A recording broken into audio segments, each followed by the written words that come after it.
Hey guys, welcome back to the Out Jeeping YouTube channel. My name is Austin, and in today's video I'm going to be showing you guys how to replace the rear brakes on the Jeep Grand Cherokee WK2.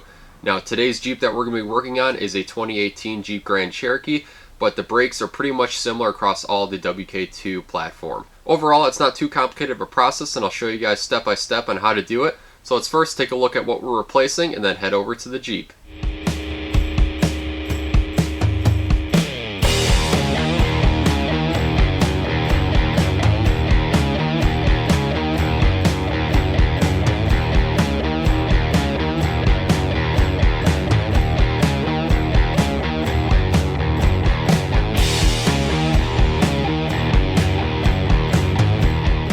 Alright, so taking a quick look at the new parts that we're going to be replacing on the Jeep today. Once again, we're basically just doing pads and rotors. So we got new rotors right here, new pads right there.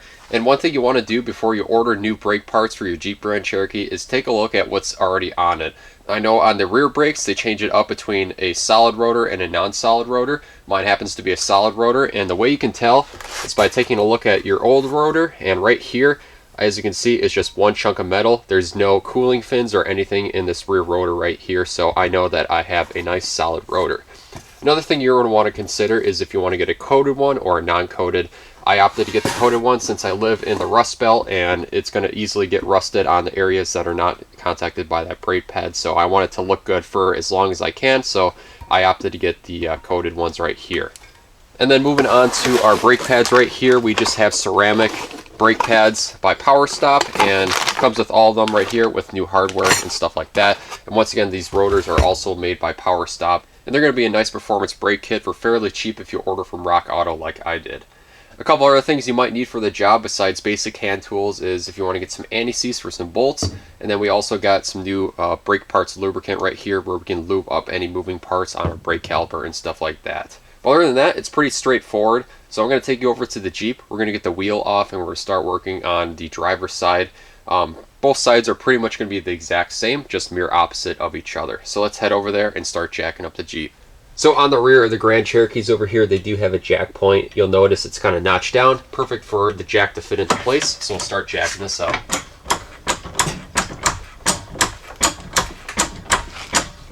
So if you're wondering what tires are on here, I actually just put on some brand new tires. These are the Falcon Retraction ATs. I've had the Falcon Wild Peaks on a few other of my vehicles and had great results with them.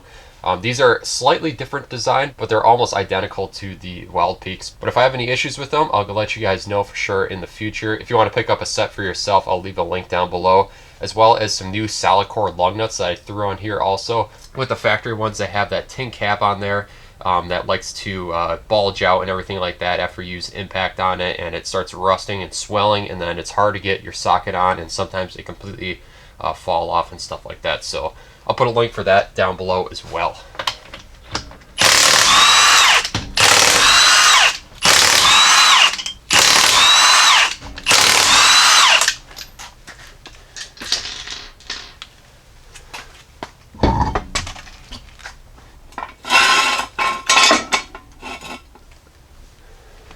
Alright, so with that wheel off, we can take a look at our brakes right here. We got our rotor, we got our caliper. First thing we're going to do is remove our caliper with the bracket. It's going to be a little bit easier to get it out with the pads and everything like that. So first thing we're going to do is remove this clip right here. We got a new one in our kit, but we just want to be careful that it doesn't go flying off. So I'm going to take a pry bar, go back here with the pliers, kind of hold it in place, push a little bit, and then remove it just like so. Now the next thing I'm going to do is remove two bolts that hold the caliper onto the vehicle, and those are going to be two 18mm bolts on the back side.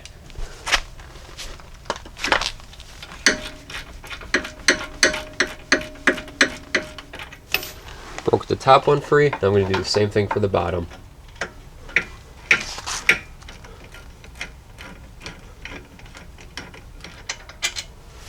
There's one bolt.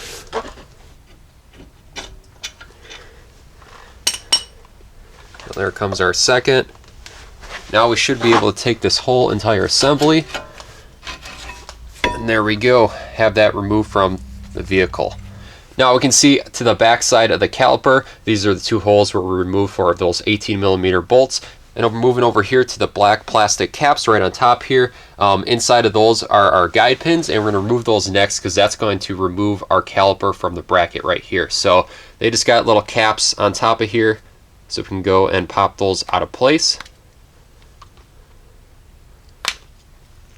And then inside of here, it's going to be a recessed Allen. It's going to be a 7mm Allen. So I'm going to take my 1/4" drive right here that has that 7mm adapter. And next we're going to break these free. I'm actually going to use my impact just because they're a little bit tight.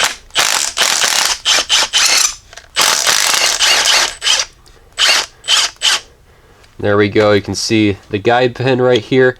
We can remove that all the way because we're going to be re-greasing those, and as you can see right now they are pretty dry. Alright, so as you can tell, this bracket can pretty much be removed now. And then out we have our pads right here, and they just fall out of place. These ones aren't all the way worn down, but we got some grooves in the rotor, so that's why I'm doing all these breaks. This one up here is going to be snapped into the piston, so you're going to pull it out and remove it just like so. Now is a good time to inspect your caliper. You want to make sure you don't have any leaks or anything like that. We are going to have to retract this piston. Now this piston right here doesn't have the emergency brakes built into it. If you do have that, it's going to be a little bit different technique than what I'm going to show today. So if you have that emergency parking brake built into the caliper right here, instead of just pushing on this piston right here, you're gonna have to rotate that as well to get that to go all the way in. Otherwise, if you just try and push pressure against it, it's going to lock up. There are special tools you can buy or rent from the auto parts store that actually help you with that.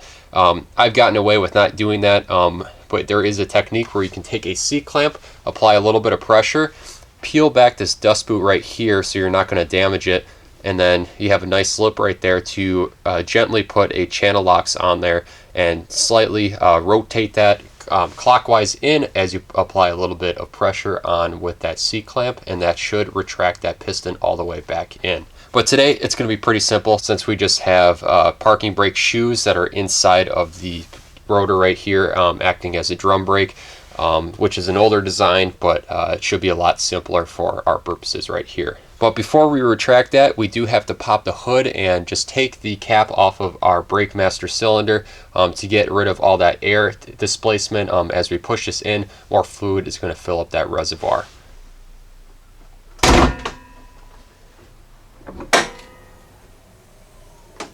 And now right here by the firewall we have our master cylinder, so I'm just going to loosen that, pop it off, and just set that on top right there so that way air can escape nicely. Alright, so now that we have the cap off the master cylinder, we're going to go ahead and retract this piston. I'm just using a C-clamp. It's perfectly fine to use a C-clamp as long as you don't damage anything. I've used it for all my brake jobs, and otherwise you can use a caliper retraction tool. They do rent those, or you can buy them from the auto parts store as well. So I'm going to stick one end on the piston over here and then try to find a flat spot on the opposite side of the caliper. There shouldn't be a whole lot of pressure pushing on here, so you want to be mindful of what you're doing and make sure you're not going to damage any components. So you'll apply a little bit of pressure, and there you go. You can already see it starting to retract back into the caliper. And then you want to go until you feel it stop. You don't want to put any more pressure after that.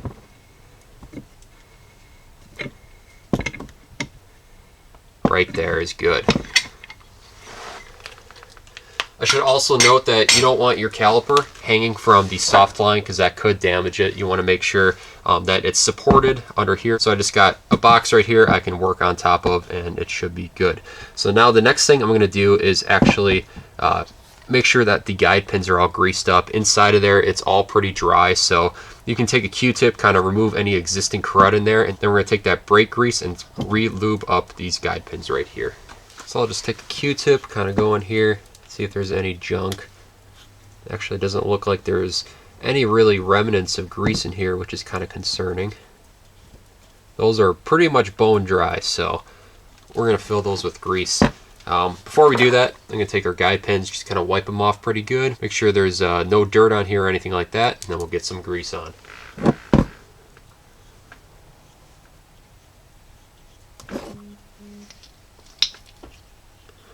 And you want to make sure when you use grease that you're using specifically brake grease, because it is engineered to withstand high heat that the brakes produce, and you don't want to use normal grease because sometimes it can melt and they can start burning off and possibly ooze out onto your brakes, and then that wouldn't be too good. So that moves a lot more better now, so that is pretty much ready to go. I'm going to leave it back all the way so that way those threads don't try to get caught up while we're trying to mount that caliper back onto the vehicle.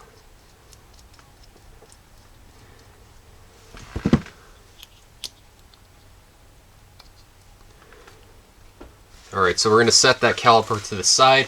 We're going to go over to our old rotor and knock that off, then put the new one on. Alright, so for removing this old rotor, we're going to take a little bit of penetrating fluid and kind of work it around in the holes right here so it gets behind on that hub in between the rotor surface and itself. That way it'll help kind of break this free.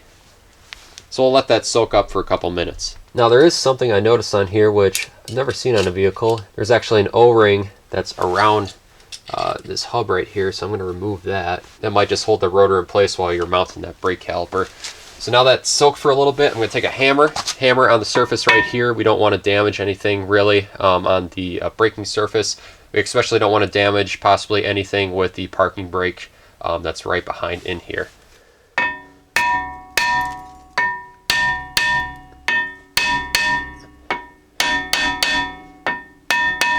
Alright, so I had to beat a little bit on the outsides to get this to break free, but that's fine since we're replacing this rotor anyway. So now we're just going to shimmy this off of here. And it's just basically going to be hung up on those shoes on the inside. So we want to be careful, try not to ruin anything underneath. There we go. So before we put on our new brake rotor, we just want to quickly inspect the parking brake back here and make sure we have no broken springs or linkages or anything like that under here. This one's looking pretty good, minus it being a little bit rusty, but that's fine. I'll take a little bit of brake clean, just kind of clean off some of this dust right here, and then we'll put a little bit of anti-seize on this hub as well so we don't have that issue with that rotor getting stuck on there as well.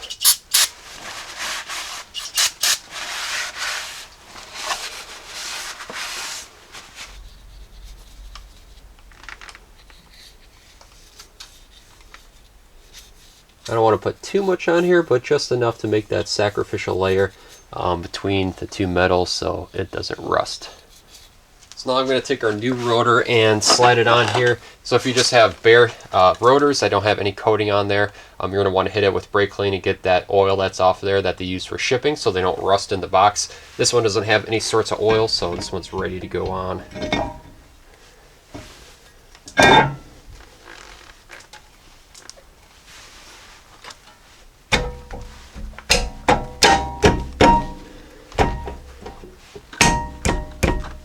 And there we go.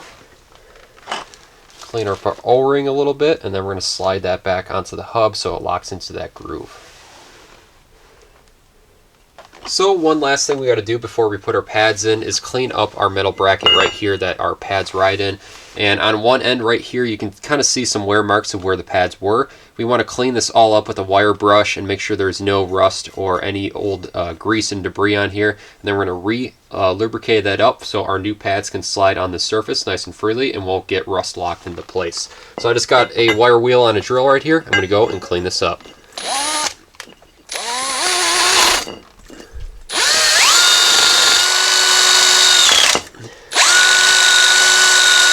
Alright, so once we got those edges nice and shiny, we're down to bare metal, no rust or anything in them. I like to use a little bit of anti-seize on this. To each their own on what you want to use. You can use brake parts lubricant, but personally I've had better luck with just using anti-seize right here. So that's what I'm going to do. I'm going to coat the surfaces right here. And now for ease of installation, I'm actually going to put the bracket back on first, then put the pads in with the caliper. Before I bolt that in, I like to always just put a little bit of anti-seize on the hardware as well, since if you're doing this in the future or live in the Rust Belt, you don't want to have any seized up bolts at all. So I'm just going to hit it with a little bit of anti-seize on these as well. So I'll line up our bracket and feed in a bolt.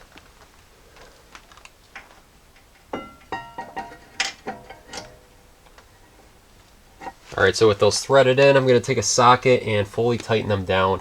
It is easier to have just a short socket on the bottom bolt and then actually having a deep socket 18mm on top, just because of how the suspension is, to be able to get a ratchet on here without a flex head ratchet.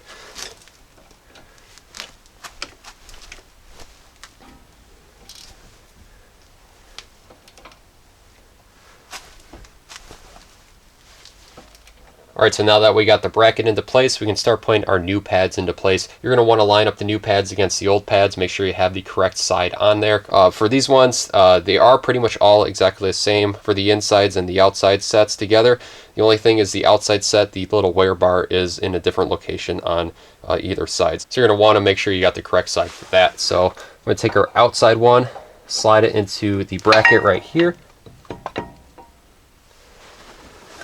And then our new inner pad, we're going to snap that back into the caliper right here. And this just clips into that piston. Now we can take our caliper, slide it over the one side pad so it fits in just like that. Now we can push in our alignment pins and you can kind of feel it go into that hole. And then we can start tightening that up with that 7mm Allen.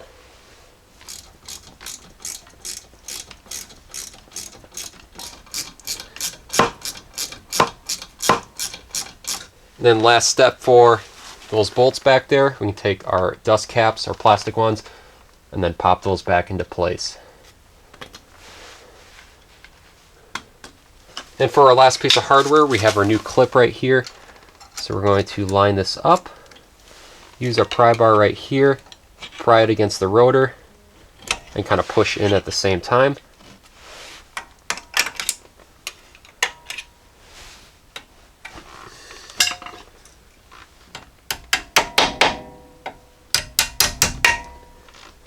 And there we go. That is all assembled. Alright, so now that we got it all assembled, we're pretty much ready to throw on the wheel and be all done with this side.